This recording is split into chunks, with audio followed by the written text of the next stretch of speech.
Olá, tudo bom? Sou a professora Ana Patrícia, de Biologia, e novamente, né, dando continuidade àquele programa, né, que nós vamos ter agora de aulas, de teleaulas, nós vamos falar hoje sobre um assunto muito interessante, que é embriologia e fecundação humana.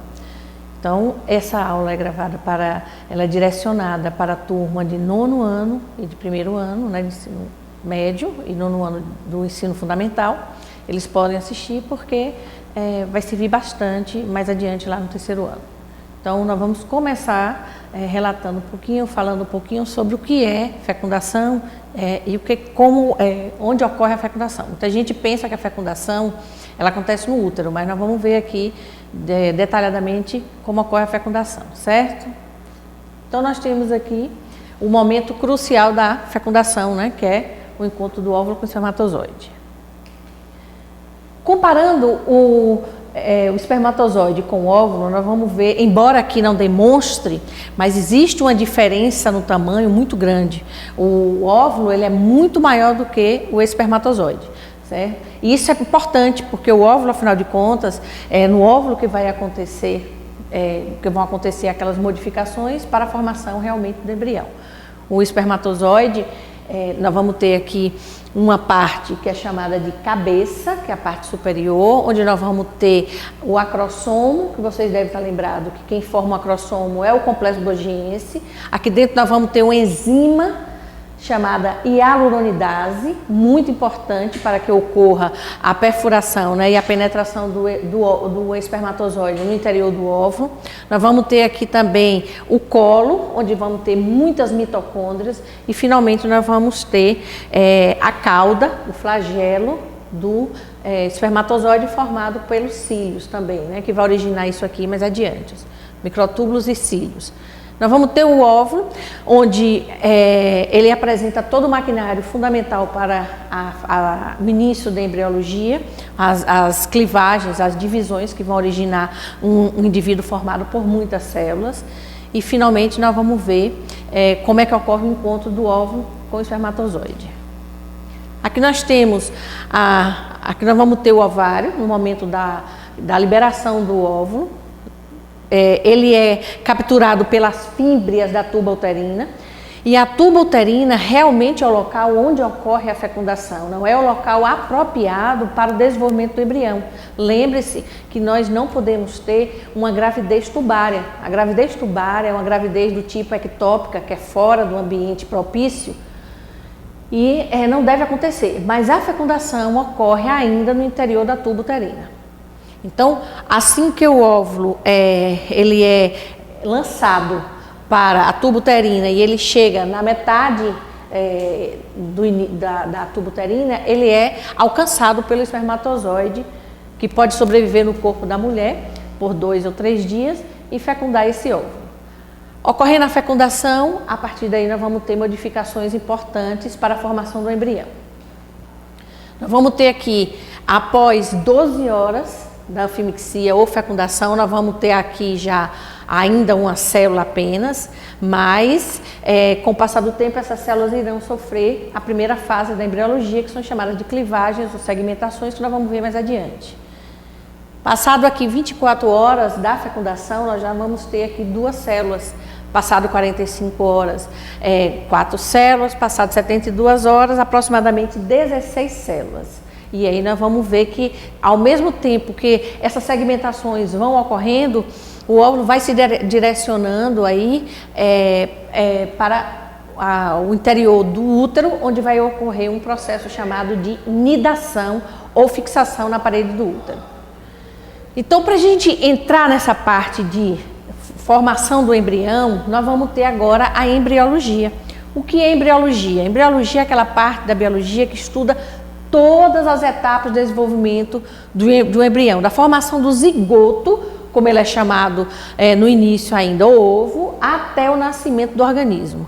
Só que no ensino médio a gente não estuda a organogênese completa, claro, porque é muito complexa, certo? Então a gente vai ali comentar algumas coisinhas, mas a gente não estuda aprofundando muito a organogênese, que é a formação dos órgãos. Então nós vamos ter aqui algumas ilustrações mostrando ali a direção, né, o direcionamento do espermatozoide para entrar no óvulo, e nesse momento que o espermatozoide consegue perfurar a zona radiata do óvulo, ele libera a enzima do acrossomo, que vocês devem estar lembrados. A enzima é produzida pelo complexo reticuloplasmático rugoso. Vem aí o complexo Golgi se empacota, formando o acrossoma do espermatozoide, e ele consegue penetrar naquela zona pelúcida do óvulo. Após o espermatozoide, a entrada do espermatozoide no interior do óvulo, apenas um espermatozoide vai entrar, e aí ele vai formar uma capa protetora, impedindo que outros espermatozoides consigam entrar. E como é que forma gêmeos, então? Nós vamos ver aqui no final da aula como é a formação de gêmeos, como é que se dá a formação de gêmeo, monozigótico e dizigótico, e os demais, né, tipos de gêmeos. Então, nós vamos ter aqui a formação até a embriologia, iniciando ali no período da fecundação, até a formação de um bebê, com todas as suas partes, tecidos e órgãos e sistemas. Quais são as fases da embriologia? Na sequência, certo? A gente tem que aprender, a partir de agora, a sequência correta, não podemos pular, porque tem todo um processo sequencial. Então, começa com a fertilização, como nós já falamos aqui, depois vem as segmentações ou clivagens, até a formação de 64 células chamadas de blastóporos ou blastômeros, vem a blástula, depois vem a gástula ou gastrulação, que é a formação do sistema digestório da criança. Depois vem a neurulação ou neurula, que é a formação do sistema nervoso, certo? Toda essa parte aí de cérebro, toda essa parte de coluna, toda essa parte responsável pela sustentação do embrião. E finalmente a organogênese, como o nome diz, que é a formação dos primeiros órgãos, dos primeiros sistemas. A importância da embriologia é que através do estudo, né, do embrião, nós vamos ter a classificação dos animais e compreensão da evolução. Aí falando também de animais, se eu começo a estudar um embrião de um animal, seja lá, não precisa ser obrigatoriamente nós humanos, mas se a gente encontra um embrião, a partir daquela fase inicial a gente vai poder classificá-lo, a gente vai poder encontrar as semelhanças e diferenças com o animal quando adulto, né? Ele também, a importância é que tem uma relação estreita com a clonagem. Para você fazer a clonagem, principalmente a clonagem embrionária, né, é preciso também ter conhecimento de embriologia, para você saber como é que é feito esse processo. Além de ser indispensável também para que ocorra a fertilização in vitro, que é utilizada geralmente quando as pessoas não conseguem, por meios naturais, né, a fecundação, e aí eles vão fazer isso utilizando, né, meios artificiais, digamos assim, utilizando a fecundação em laboratório, ou em consultório, desculpe. Falando novamente aqui sobre as fases, né, da embriologia, nós vamos ter aqui a primeira fasezinha, que é a clivagem, que são as primeiras divisões que começam logo quando ocorre a fusão do pronúcleo masculino com o pronúcleo feminino, e aí ela começa a se dividir em partes como nós somos. Nós estamos estudando aqui a embriologia humana. Nosso tipo de ovo, né, sofre uma segmentação chamada de holoblástica igual, onde o ovo vai se dividir em partes, em células de mesmo tamanho, e ao final dessas clivagens nós vamos ter o que a gente chama de mórula, que vai evoluindo para a blástula, que vai evoluindo, né, para formar finalmente a neurulazinha, que aqui nós já vamos ter o sistema de sustentáculo do animal. Por exemplo, nós vamos ver aqui a presença da notocorda, certo? Do tubo neural. Segmentação ou clivagem consiste em muitas divisões mitóticas do zigoto em um determinado número de células, que são chamadas, no caso, de blastômeros. Quando a gente faz a clonagem embrionária, a gente utiliza justamente esses blastômeros, certo? É por isso que algumas vezes é preciso a doação de óvulos, né, para fazer a clonagem embrionária, porque ela não é aceita pela igreja e por alguns segmentos também, já que o embrião será separado, esses blastômeros serão separados, certo, para formar tecidos. O término da segmentação ocorre com a formação do que a gente chama de blástula. Então, nós vamos ver ali que o óvulo vai se dividir em 2, em 4, né? Até que finalmente nós tenhamos 64 novas células. Cerca de 30 horas após a fecundação, o ovo inicia a primeira divisão, né? Que forma os primeiros blastômeros. Entre o terceiro e o quarto dia, nós vamos ter aí a formação da mórula, que eu vou mostrar a vocês no desenho, formando-se em seguida a blástula, que vai chegar até o útero, onde vai ocorrer a nidação, que nós vamos ver também. Ocorre por volta a nidação ou implantação, finalmente, né, do que seria o equivalente ao óvulo na parede do útero, ocorre por volta do 7º dia, com a ação de enzimas que vão digerir, né, literalmente o endométrio uterino. A impressão que você tem é que o útero está absorvendo, certo, o blastômero, né? Mas na verdade ele não é absorvido, ele é fixado, né? Mórula, um ovo, várias divisões que nós já falamos, divididos em blastômero. A blástula, o que é a blástula? É a fase em que a mórula se transforma, né? A blastulação é a fase em que a mórula se transforma em blástula. E a blástula, isso aqui é que vai formar o embrião. Mas para formar uma criança, nós vamos ter o quê? Nós vamos ter órgãos, nós vamos ter sistemas. E eu preciso de material para formar, eu preciso de espaço para formar esse embrião. Então a gente vai perceber que ao longo da evolução da blástula vai se formando um local oco chamado de blastocele, né? Cheio de um líquido também que é o blastocisto. E aí essas camadas de revestimento em volta que mais adiante vão formar os tecidos, certo? Que nós vamos ter o mesoderma, o endoderma e o ectoderma. Qual é o destino do blastómero? Eu costumo brincar com vocês que nós vamos ter dois tipos a classificação dos animais. Quando a gente é pequenininho, a gente aprende que os animais podem ser vertebrados ou invertebrados. Hoje nós não chamamos mais assim. Nós chamamos, na verdade, os animais, né, aqueles que apresentam a notocorda, apresentam a coluna vertebral quando adulto, e aqueles que não têm. Então, quando o blastómero, que é essa abertura inicial do que seria o embrião, vai originar a boca, a gente vai chamar o animal de protostômio. E quando ele origina o ânus do animal, a primeira abertura que a gente pensa assim, qual é o primeiro órgão que é formado no bebê? Aí a gente pensa logo, o cérebro, o coração, o pulmão. Não. O primeiro órgão, entre aspas, vai ser uma abertura que mais adiante vai evoluir para o ânus. E por que a gente precisa dessa abertura? Porque se você for olhar, nós temos um óvulo, né? Aqui, que seria o equivalente a um ovo, né? Num formato circular. E aí, essa aberturinha que eu tenho que ter aqui, eu vou implantar o que seria a coluna vertebral. E aí, mais adiante, essa aberturinha inicial aqui é que vai originar, no caso dos animais deuterostômicos, como nós, humanos, ele vai originar o ânus. Então, os animais protostômicos são todos, exceto os equinodermas, que são as estrelas do mar, né, os ouriços do mar, e os cordados, como nós, peixes, aves, anfíbios e répteis, certo? Então, o protostômio, o blastômio vai originar a boca, deuterostômio origina, mais adiante, o ânus. São mais evoluídos também. Se eu falo que o animal é deuterostômio, automaticamente, na escala evolutiva, ele está acima dos animais que são protostômios. Segunda fase que nós vamos ter, a terceira fase, eu diria, nem segunda fase ainda, que nós vamos ter, é a gástula, né? Gástula, lembra o quê? Gástrico, sistema relacionado, né, com digestão. E por que a gente precisa formar sistema gástrico, digamos assim, antes o sistema digestório, antes da gente formar o sistema nervoso, por exemplo, né? Ou antes de formar a coluna, de formar tudo direitinho? É porque a criança, ou o animal, no caso, né, o cordado, ele vai precisar também absorver os nutrientes para poder formar os demais tecidos que virão mais adiante.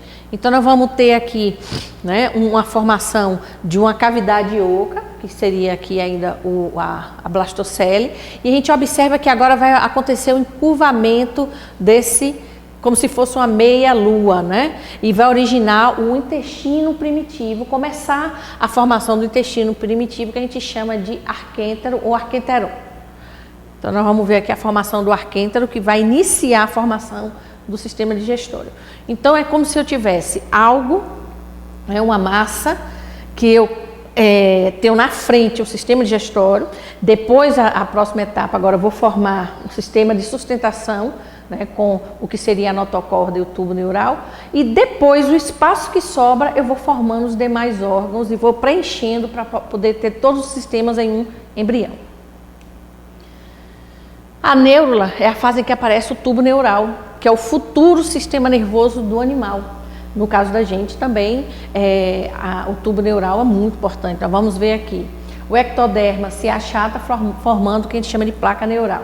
Em seguida, vai ocorrer a formação de um sulco central e longitudinal, claro, nossa coluna, e invaginação da placa neural, que se aprofunda até que as bordas se toquem, formando o que a gente chama de tubo neural, que mais adiante vai formar a coluna e a parte toda nervosa, né? Então, nós vamos ter aqui, já quando um embriologista olha esse desenho aqui, ele praticamente vê o que a gente chama de uma criança, né? Não ainda formada, mas já com as estruturas iniciais de uma criança, digamos assim, de um futuro indivíduo. Nós vamos ter aqui o celoma, que é aquela cavidade recoberta pelo mesoderma, onde vão situar todos os demais órgãos, certo? Todos os órgãos eles deverão se situar aqui. Aqui na frente nós vamos ter o equivalente ao intestino, isso a gente olhando assim com profundidade, na visão de 3D. Aqui nós vamos ter o arquêntero já bem formadinho, bem para frente aqui. Ali atrás nós vamos ter o quê? A coluna, certo? E o que sobra, nós vamos começar a formar agora os órgãos.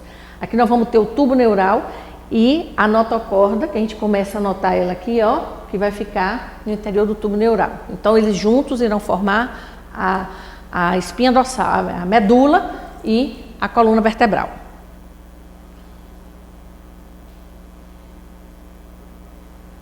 Dito isso, nós terminamos a formação inicial do embrião. Mas ele não teria como sobreviver, como se manter, digamos assim, como se manter no corpo materno. E ele precisa daqueles anexos embrionários que vocês já estudaram, né, no capítulo anterior. E um dos anexos embrionários mais importantes é a placenta. A placenta, por que ela é importante? Nós vamos ver que a placenta é que mantém, na verdade, a ligação, o elo de ligação, é que faz o elo de ligação, junto com o cordão umbilical, entre o bebê e a mãe. E a mãe vai passando os nutrientes, e a mãe vai passando os anticorpos. Então, ela tem um papel fundamental na formação, no desenvolvimento do embrião. Nós vamos ter aqui uma foto de uma placenta, vou dizer as dimensões da placenta, e nós vamos ter o cordão umbilical ali, que foi tirado um pedaço para a gente perceber como ele é.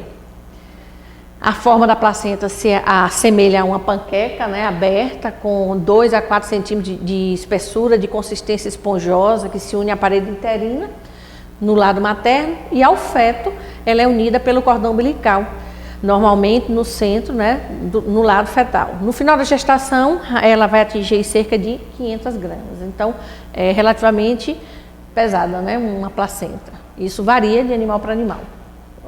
Quanto maior o animal, maior a placenta também, mais pesada. Aqui nós temos uma dimensão da placenta, certo? E nós vamos ver aqui também, não é anexo embrionário, né? Propriamente dito, que eu vou chamar de líquido amniótico, mas nós vamos ter o âmnio, que a gente pensa que é água, mas na verdade não é água, e que também desenvolve um papel fundamental aqui, ó. O líquido amniótico, ele é produzido ele sempre é produzido, por isso que a mãe tem que ter determinados cuidados para evitar uma desidratação, se hidratar bastante, beber bastante líquido, evitar sol, o calor excessivo, ou sol no período mais forte do dia, porque ela pode desidratar. E esse líquido amniótico, ele pode diminuir também e vai trazer risco para a criança. O líquido amniótico funciona como uma barreira contra infecções, ele também absorve impactos, né, choques mecânicos. A mãe às vezes esquece que está com a barriga grande e vai passar por um lugar e ali bate. Até ruídos também, ruídos externos para a criança. A gente pensa que a criança, esquece que a criança ela tem uma sensibilidade maior e ela ouve todo aquele barulho do meio externo triplicado do que a gente ouve, né? Então, esse líquido amniótico ajuda a formar uma barreira e diminuir esses ruídos externos. É também responsável pela manutenção da temperatura corporal da criança, lembrando que nós somos animais, que nossa temperatura não varia, nós somos animais homeotérmicos, certo? Então, essa temperatura também no bebê, ela deve ser constante. Impede a aderência do embriãozinho ali ao âmnio, né? E também permite os movimentos, é muito mais fácil a movimentação do animal em um meio aquoso do que não ter esse meio, né? Por isso que ele hidrata, ele é formado também por gordura, e essa gordura às vezes forma uma películazinha na pele do bebezinho, que ajuda também na hidratação, evita que ele perca, né, também líquido para o ambiente. A placenta, né, novamente falando, voltando para ela aqui, tá vendo que ela é bem cheia de vasos, de artériazinhas, ela é bem nutrida, né, por oxigênio vindo do sangue também. A placenta permite a troca de substâncias do organismo materno e o feto. Dos primeiros meses da gestação, né, a placenta trabalha e produz hormônios, como nós vamos ver, além de substância de defesa, é a primeira barreira, né, de defesa que a criança tem. A placenta e o cordão umbilical funcionam como sistema de transporte das substâncias que transitam entre mãe e feto. Nesse momento aí, é importante a gente lembrar que a mãe, ela tem que ter um cuidado, por exemplo, não fumar, não beber, não ingerir bebidas alcoólicas. Por quê? Porque vai passar para a criança também. E se faz mal para a gente, imagine para a criança. Determinados medicamentos ou nenhum medicamento deve ser tomado, principalmente até o 3º mês, que é o período onde ocorrem as maiores modificações, né, as maiores mudanças, né, no embrião, não podem ser tomados sem o receituário médico. O médico deve ser informado, o médico deve aconselhar se ela pode ou não tomar aquele determinado medicamento. A placenta também é responsável pelos nutrientes e o oxigênio que a mãe passa para o feto, né? E os produtos de excreção e os dióxidos de carbono do sangue fetal para o sangue materno também é eliminado através da placenta. A placenta transporta anticorpos ao feto, esses anticorpos que são responsáveis pela primeira imunidade da criança. Depois nós vamos ter também o colostro, que é aquele leite que a mãe tem no início, quando ela começa a amamentar, que é bem aguado, como eles falam, mas é um leite muito aguado, mas aquilo ali é uma vacina natural, o colostro. Depois nós vamos ter aqui também a placenta formando uma barreira contra doenças e substâncias nocivas, como eu já falei aqui, o álcool, as drogas, os medicamentos, as drogas químicas também. Existem substâncias que apresentam a capacidade de ultrapassar essa barreira, que é a nicotina, o alcatrão do cigarro, o álcool, droga, medicamento, sedativos, etc. E determinados vírus e bactérias, como os causadores da rubéola, da varíola, da hepatite, da toxoplasmose, do HIV, também têm capacidade de atravessar a barreira que é a placenta. Por isso que a mãe deve fazer o pré-natal desde o início, seguindo direitinho, porque principalmente ela pode ser portadora do Toxoplasma gondii e não apresentar a doença, mas pode causar problema para o filho mais adiante, má formação, até abortos espontâneos. Excreção. O feto precisa eliminar substância como o gás carbônico, como a urina. Ele não defeca inicialmente, né? Ele vai defecar mais adiante, bem mais chamado de mecômio. São as fezes escurecidas, mas ele já está próximo ao momento do parto, e aí às vezes o médico precisa antecipar esse parto, porque a criança começa a eliminar mecômio, que são as fezes. No início ele elimina a ureia, mas ele não elimina ainda fezes propriamente ditas, né? Então o feto precisa eliminar substâncias como gás carbônico, ureia, ácido úrico, e essas substâncias serão excretadas através da placenta, que mandará por difusão simples, que vocês lembram que é a passagem do lugar que tem mais para o lugar que tem menos, no caso aí, onde vai ter mais gás carbônico, dentro da parte interna da placenta, né? Onde está formando o bebezinho. E aí vai sair da placenta por difusão simples e do sangue fetal para a circulação materna, de onde serão eliminadas para o meio externo posteriormente.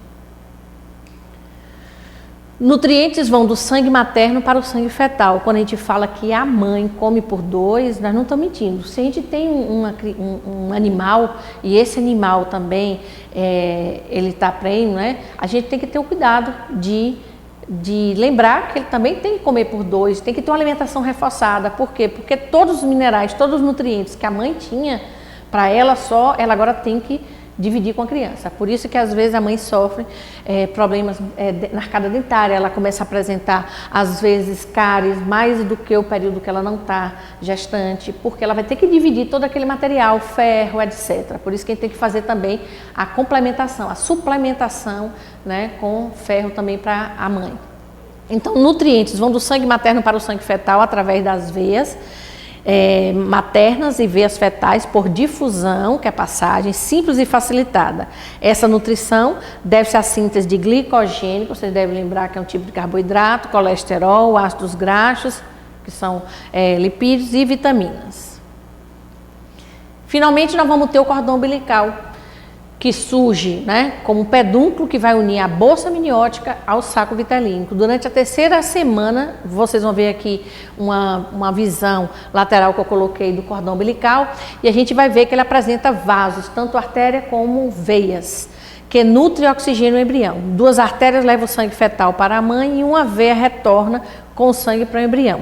O cordão umbilical é recoberto por um tecido conjuntivo chamado geleia de Watson, né? O cordão umbilical tem um comprimento de aproximadamente 55 centímetros e ele também ele sairá junto com a placenta após o parto. Aqui nós vamos ver que nós vamos ter as artérias e as veias formando dentro do cordão umbilical, que a gente pensa que é fininho, mas as artérias e as veias estão presentes, né, para permitir essas trocas entre mãe e feto. Agora vamos falar de genialidade. O que é genialidade? Lá naquele momento que está se formando, que está segmentando, sofrendo aquelas primeiras clivagens, aquelas primeiras segmentações, aquelas primeiras divisões, nós podemos ter, em um mesmo óvulo fecundado por apenas um espermatozoide, nós podemos ter a formação de 2 embriões, ou até 3, né, no caso que nós vamos ver aqui.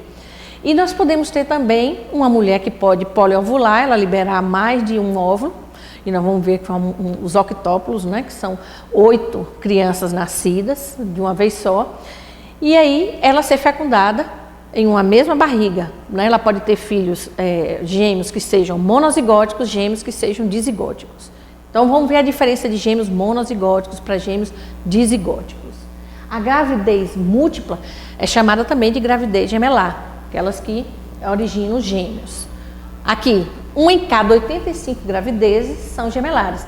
Isso vai depender de quê? Isso vai depender da idade. Mulheres mais velhas podem ter filhos, ter uma probabilidade maior de apresentarem gemelidade. Nós vamos ter também uma questão genética, se na família do homem ou da mulher já aconteceram casos de gêmeos, eles podem ter também uma possibilidade maior, uma probabilidade maior de terem filhos também gêmeos. Trigêmeos, 1 em cada 8.100 nascimentos. Então, é relativamente alto, né, a incidência de gêmeos. É por isso que algumas cidades no Brasil, principalmente no sul, no Rio Grande do Sul, existem as famílias de trigêmeos, porque acabam casando entre eles e isso, o fator genético pesa aí e vai originando sempre trigêmeos, ou quadrigêmeos também, né, como é comum. Então vamos ver agora qual é a diferença dos gêmeos chamados de univitelinos, também chamados de idênticos, porque são aqueles gêmeos que são a cara um do outro, né, que a gente não diferencia e que obrigatoriamente tem que apresentar o mesmo sexo. Já os gêmeos fraternos, como nós vamos ver ali, são chamados de gêmeos fraternos dizigóticos ou bivitelinos. Eles, na verdade, podem ser muito diferentes um do outro, como eles podem ser também parecidos. Eles, inclusive, podem ser do mesmo sexo, mas não obrigatoriamente. Eles nem são do mesmo sexo, porque eles também podem ser sexos diferentes, um homem e uma mulher. Aqui nos gêmeos idênticos ou univitelinos ou monozigóticos, um único ovo fecundado se divide em 2 células. O zigoto continua se dividindo e forma uma massa celular que em algum momento irá se separar. As 2 massas originam 2 indivíduos idênticos com o mesmo material genético, porque são oriundos de um mesmo óvulo e de um único espermatozoide, como nós vamos ver no próximo slide aqui.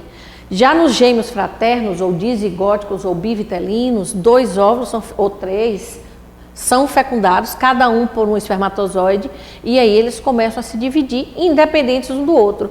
Eles continuam se dividindo, formando 2 massas, né, de células independentes. As 2 massas de célula originam 2 gêmeos fraternos que são independentes. Cada um pode ter tem sua placenta, tem seu cordão umbilical, porém, essas placentas aqui, elas podem, em algum momento, se interligar. Aqui, gêmeos univitelinos, né? Nós vamos ter aqui um óvulo e um espermatozoide, certo? Aqui dividindo a mesma placenta, bolsas amnióticas e cordão umbilical independente. Agora, a placenta, eles estão dividindo aqui. Esses têm que ser obrigatoriamente do mesmo sexo, porque eles dividem também o mesmo material genético. Já os bivitelinos ou dizigóticos são 2 óvulos, 2 espermatozoides. Ocorreu ali de acontecer em no mesmo período a liberação de 2 óvulos ou mais, né? Mas na verdade eles não precisam nem serem parecidos. Algumas vezes eles são muito diferentes. Pode ser um negro, um branco, um preto, um branco, pode ser um gordo, um magro, pode ser um alto e um baixo. Placentas separadas, cordão umbilical e líquido amniótico também individualizado, cada um com seu. Trigêmeos, né? Eles podem provir de um zigoto e serem idênticos, 2 zigotos e constituírem em 2 gêmeos idênticos e um isolado. Por exemplo, aqui poderiam ser 2, como a gente está vendo aqui, como eles estão com 2 gorrinhos da mesma cor, possivelmente os 2 aqui são monozigóticos e esse dizigótico que é oriundo de um outro óvulo, né? E 3 zigotos separados e ser do mesmo sexo ou sexo diferente, né? 2 meninos e uma menina, né? Então, os trigêmeos, eles podem serem monozigóticos e dizigóticos ao mesmo tempo. Nós vamos ter também a superfecundação heteropaternal, né? Que é chamada assim, por quê? Porque em uma mesma gravidez gemelar, a mulher pode engravidar de 2 homens diferentes. É comum? Não, não é comum. Acontece quando a mulher, durante o período ovulatório, ela elimina, em um período de até 48 horas, ela pode ovular e liberar mais de um óvulo. E nesse período também, entre 48 horas, ela mantém relação sexual com 2 homens diferentes. E aí ela engravida cada óvulozinho de um homem. Esses óvulos também poderão se dividir e formar gêmeos. Nós estamos falando naturalmente, formar gêmeos univitelinos cada um, né? Ou bivitelinos no caso de apenas um óvulo de cada homem. Ela fecundar um óvulo de cada homem, né? A superfecundação consiste na fecundação de 2 ou mais óvulos do mesmo ciclo menstrual por espermatozoides vindos, né, de relações sexuais diferentes. Uma polonesa de Varsóvia deu à luz gêmeos de pais diferentes. A mãe acabou engravidando do marido e do amante. Como as crianças eram muito diferentes entre si, a mulher fez o teste de paternidade e provou, né, que era filho do amante e não era do marido, coitado, né? Então nós temos um caso ali de um filho, né, de uma criança ali branca e uma criança preta. E a gente está observando que eles poderiam ser também de um pai, do mesmo pai, de um pai só, poderia, a mãe era branca, o pai era preto, mas poderiam também ser de pais diferentes, né? E finalmente nós vamos ter os gêmeos chipófagos ou siameses. Por que siameses? Porque os primeiros gêmeos desse tipo que foram fotografados e tinham como comprovar realmente que eles existiram, foram 2 gêmeos que viviam no Sião, que hoje é o Sri Lanka, né? Que era Si e Ão. Então deram o nome de gêmeos siameses por causa deles. São aqueles gêmeos obrigatoriamente univitelinos, certo? Mesmo material genético, que em algum momento da formação embrionária, eles se unem em qualquer parte. Pode ser pelo crânio, pode ser pelo abdômen, pode ser apenas um toque leve no braço, mas eles nascem unidos. Os gêmeos monozigóticos nascidos unidos entre si por qualquer parte do corpo, né? Existem gêmeos que eles compartilham inclusive o mesmo tórax e apresentam 2 cabeças. E aí torna muito mais difícil a sobrevivência deles dois, né? Ou, no caso, tem que sacrificar um para que o outro sobreviva. Origina-se a partir de uma divisão incompleta, de uma clivagem incompleta do embrião. Aqui nós vamos ter alguns exemplos, alguns gêmeos chamados de chipófilos, né? Diversos tipos, aqui unidos só pelo crânio, pela região aqui, né? Aqui nós vamos ter já dividindo toda essa região de abdômen que é o mais comum também, ali um corpo dividindo a cabeça, e finalmente nós vamos ter ali pela região pélvica também ligadas, unidas. Em alguns casos tem como separar, quando cada um apresenta um órgão, os órgãos separados, mas no caso daquele, por exemplo, ali já se torna impossível porque a segunda aqui não tem os órgãos que permitiriam que ela sobrevivesse, independente.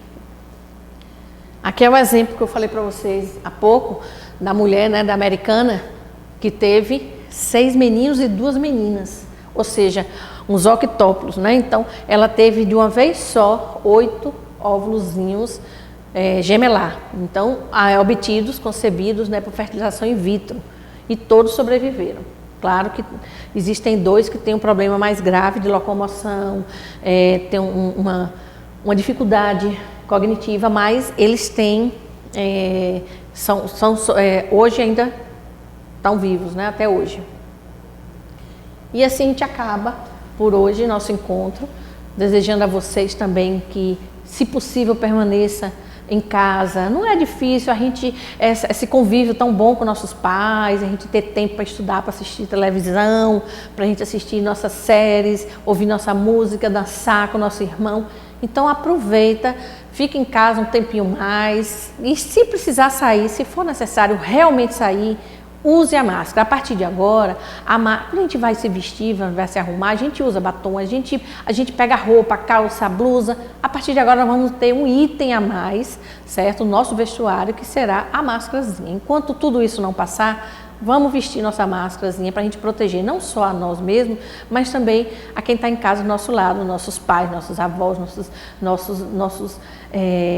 nossas crianças. Então vamos ajudar a fazer nossa parte, ficar mais um pouquinho, que o nosso encontro vai ser gostoso. Quando a gente voltar, vai abraçar, se Deus quiser, vai estar tudo ok, certo? Um beijo para cada um de vocês.